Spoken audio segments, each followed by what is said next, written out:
Hello everyone, this is Professor Yashodhan again, and we are today going to talk about a new topic, and that is about building strong brands.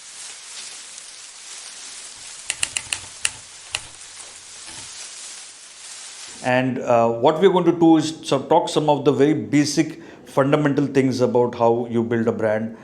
First of all, by starting by understanding what a brand itself is. Speak a little bit about the history of brand as well. Okay, so what is a brand? Okay, so a very technical American Marketing Association kind of a definition is that a brand is a name, term, sign, symbol, or design, or a combination of them, which is intended to identify the goods or services of one seller, okay, to differentiate them from the those of the competitors. Okay, so it's a name, it could be a symbol. Okay, all of you know the swoosh symbol of Nike, all of you know the apple, the half-eaten apple symbol of Apple. So all these are, as you can see, they are signs or symbols or designs. And what are they intended for? Okay, they are intended to differentiate the products of one seller or one manufacturer from that of his competitor. Okay, so where does this name brand come from? Okay, so the name comes from old German, where it is, what happened, probably 200 or 300 years back in the 1800s is when two shepherds, used to go for grazing their sheep. At the end of the day, when the shepherds were bringing their sheep back home, it would be difficult for them to identify which sheep belonged to whom, right? And to solve this problem, what happened was they started marking the sheep, So, for example, one sheep belonged to Mr. X and one belonged to Mr. Y. He would put an X and a Y on the sheep so that at the end of the day, it would be easy for them to. And that word, that act of putting that was called as a brand. Brand is a B-R-A-N-D followed by T, and this is an old German language. Okay, and from there this word brand came, and the purpose, again, as you can see, remains the same. What are we doing? We are putting it on a particular product. Okay, we are putting it on a laptop, we are putting it on a refrigerator, we are putting it on a watch, we are putting it on you're putting it on apparel, for example, and the idea is to differentiate it from other brands. It is such an important thing now. I'm sure brands are all around us. You meet somebody, you shake his hands, you probably already witnessed or probably caught attention of the 4 or 5 brands he's wearing. It could be the brand of the glasses that is wearing, the brand of shoe that is wearing, the brand of shirt that is wearing, so on and so forth. And brands are all around us. We are talking and living brand. There's brands which are very aspirational. I'm sure many of us watching this video, there are many brands that you want to acquire over a period of time of your life. So brand is definitely, and the act of branding and developing memorable brands, is a very, very fascinating and a rewarding sort of a career. So brand management is another very important topic, and those who wish to choose a career in marketing can consider taking an elective of brand marketing or brand management, in the future part of their course, right? So with this small introduction, we will start with this concept of brands. Some of the things that we're going to look about in this are things like brand audit. We are going to talk about brand portfolio. We are going to talk about how or what are some of the checklists that you can use at the time of naming a brand. And how do you manage the brand over a time itself? Okay, so what happens over a period of time is that a brand also becomes, let me, for the lack of any other word, the brand becomes old. Okay, imagine a brand like Parle G, imagine a brand like Old Spice. Now these two brands are very old, 50, 60, 70 years old, and yet they are relevant. Okay, why are they relevant?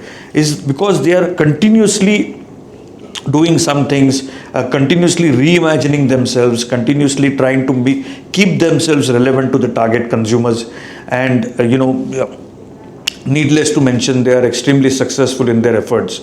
And otherwise, if you're not able to reinforce the brand values from over a period of time to new consumers, you risk the chance of your brand being obsolete and obviously then nobody ever remembering your brand.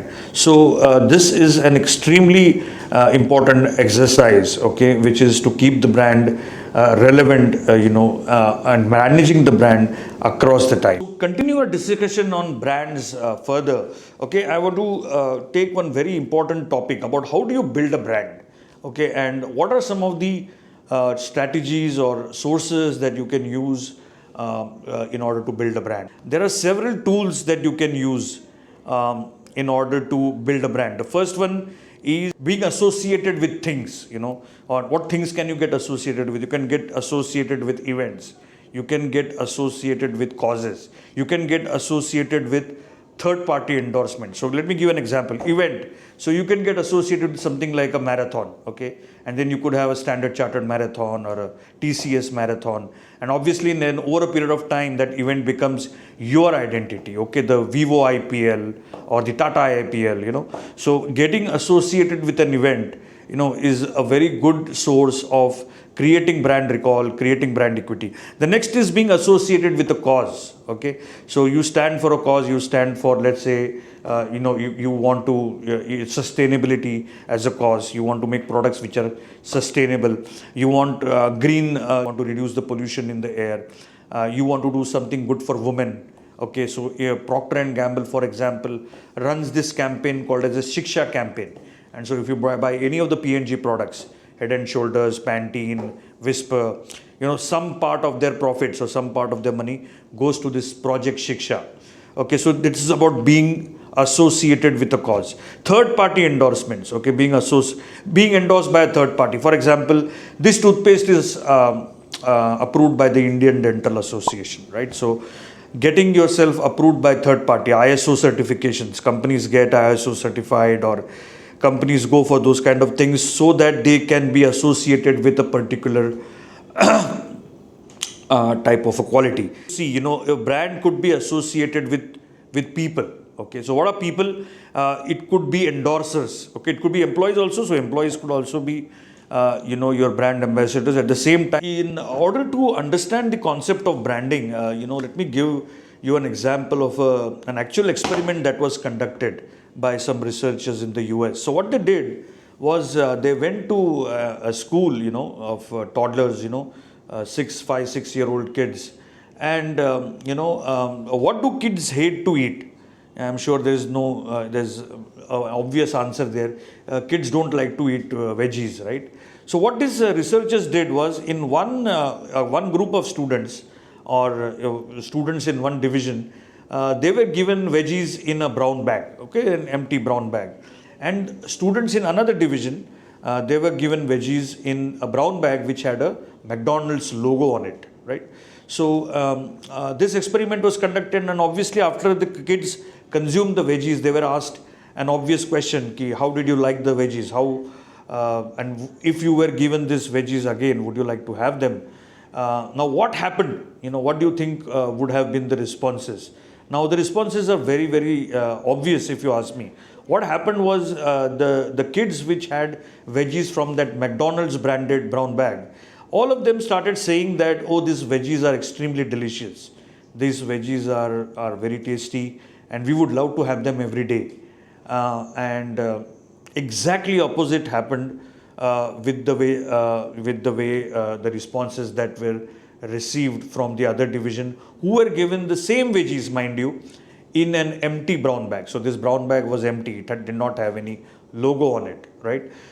They said that, oh, these veggies are not good at all, we don't like them, please give us something else to eat, I am not able to finish mine, and so on and so forth. Okay, so as you can see, the same veggies, what happened is, one group of students, the same age group, mind you, and they are very young, they are very small, they don't know brands, but they were able to associate the McDonald's logo with the element of taste.